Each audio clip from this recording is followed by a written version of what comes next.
show for you because you watched the little old brain show yesterday. It's very amazing, right, Sean? Yeah.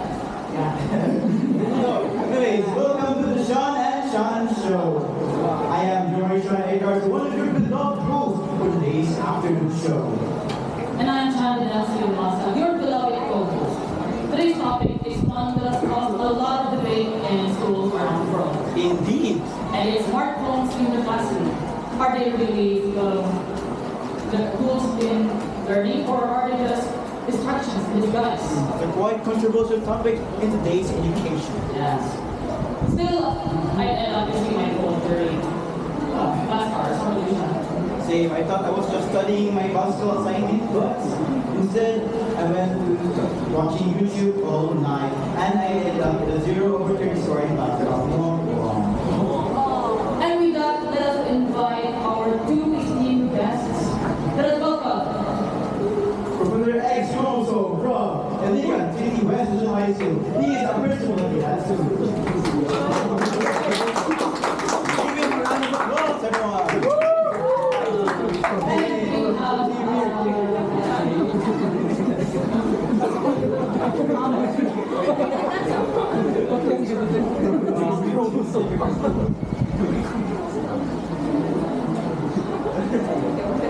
And we have a psychologist from the Legal Institute of Psychology, Dr. Anthony Papahala.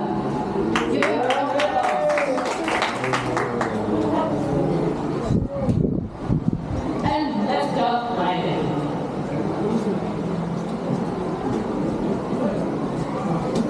So, Dr. Papahala, from a psychological perspective, what kind of impact are smartphones having on students' attention span and learning capabilities? So first of all, I think that's a very good place to start. So I think smartphones is a global entry. So smartphones can be incredibly useful, but potentially harmful at the same time, depending on how they use. So for example, smartphones allow students to access information quickly and easily, which can enhance learning if it's used in the correct way. On the other hand, the constant use of smartphones can significantly reduce your attention span, especially if you're using your smartphone to scroll to TikTok, YouTube Shorts, or Facebook Reels. Plus, using smartphones can also create dependency on instant notifications. So very common example is students. Constant use of ChatGPT or AI will make you rely on AI. This means you rely on instant answers, and it also means that you will struggle to engage in more deep and challenging materials, especially for the exam, where you are not allowed to use your phones. That's a very interesting take, Doctor. So phones are actually useful if used wisely. So students, tuning in, are you using that? Please use your phones wisely. So how about you, Professor X Chromosome? Since you're a principal, what's your opinion?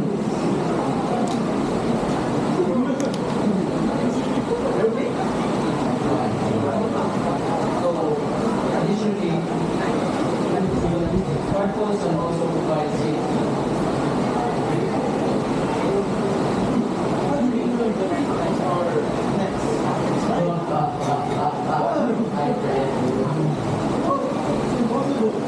So smartphones as a GPS locator that can set the exact location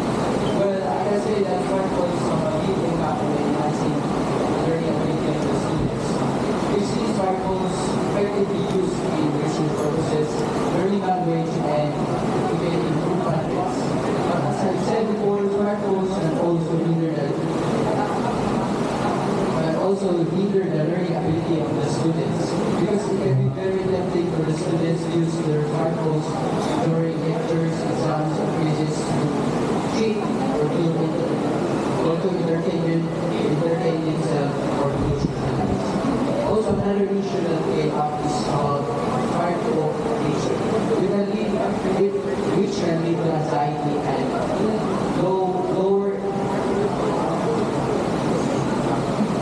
lower academic performance.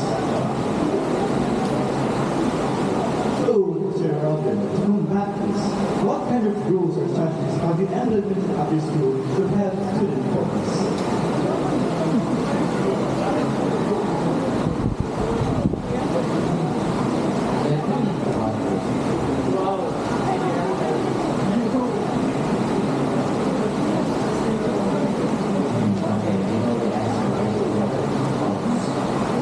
So instead of buying cell phones entirely or confiscating them, we let the students use their phones for a specific period of time.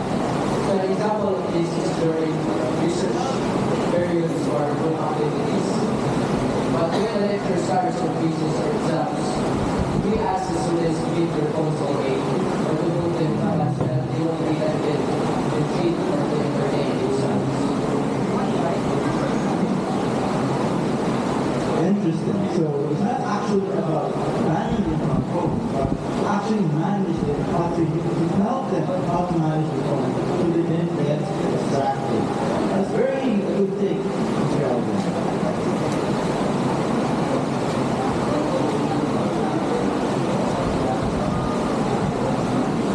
So, Dr. Pampana, as a psychologist, what advice would you give to parents and educators who are struggling to keep that balance?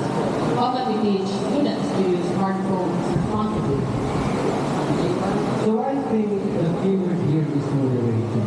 So it's important for teachers and parents to model responsible smartphone use themselves because young ones often mirror the behavior that they see in adults. So setting up clear boundaries is then very, very important. For example, setting up phone-free times where they cannot use their phones. For example, during meals, that's a very common problem now. While they're studying or during family time. Also, you can ask them to track how much time they use on educational versus non-educational activities. After all, the very important thing here is building up your self-awareness. And lastly, for teachers, I think I can advise them to adapt. Because smartphones have become a part of our everyday lives. Most of us cannot live without looking at our phones every now and then. So I encourage teachers to find a way to use that for their advantage. So use smartphones to attract the attention of your students.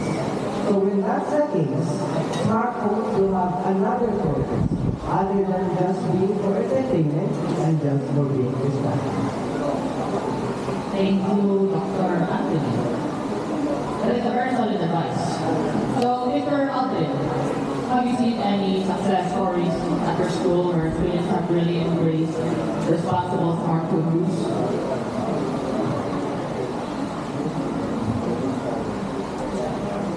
Unfortunately, not yet.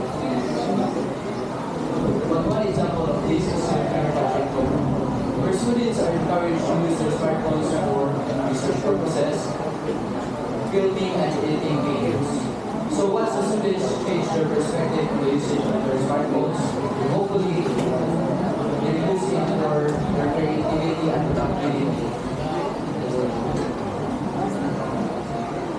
Well, there we have it, folks.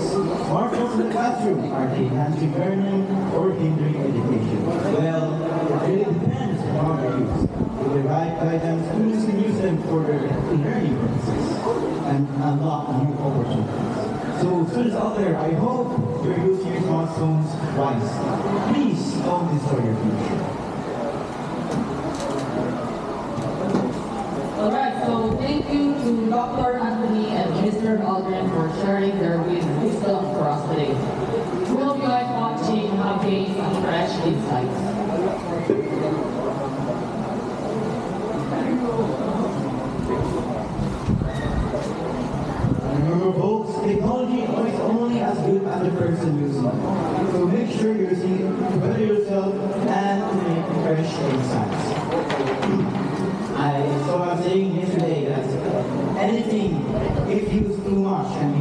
even in vacation. You can fry your brain, so once in a while, rest and have a break. And that's all for today's episode of Sean and John Talk Show. Keep Learning, Keep Growing, and Keep Those Distractions in Check. What is that? See you next time.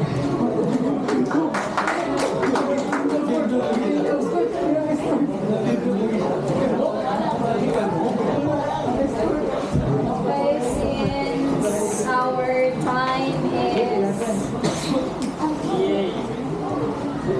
Are you sure you want to stop this? Yes. It's already 4:10. Okay, congratulations to our presenters today. So we are going to rank the first 3 presenters. Who's the best? Okay, among the 3. Kabuya. Huh? Followed by?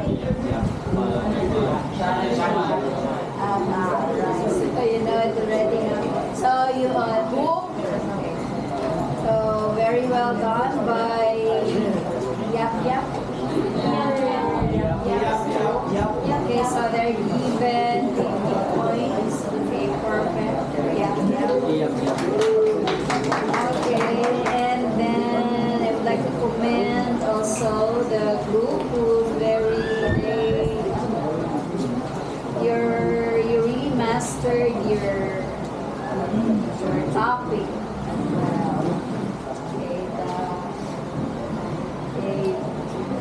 You might have read some lines, but you're able to connect to your audience as well. So for should I give the score?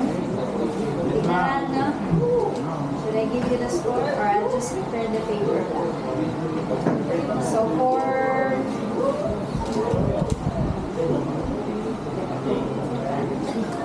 should I? And the score dito. I'll just give your paper back.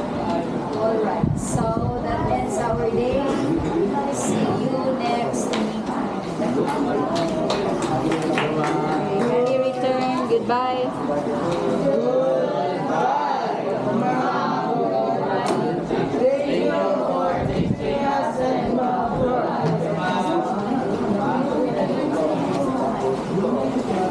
Pwede ko magbayad ba?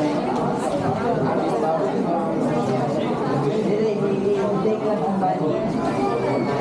Black 175 taris o black 175 ka sabay lang. Abis ko ba?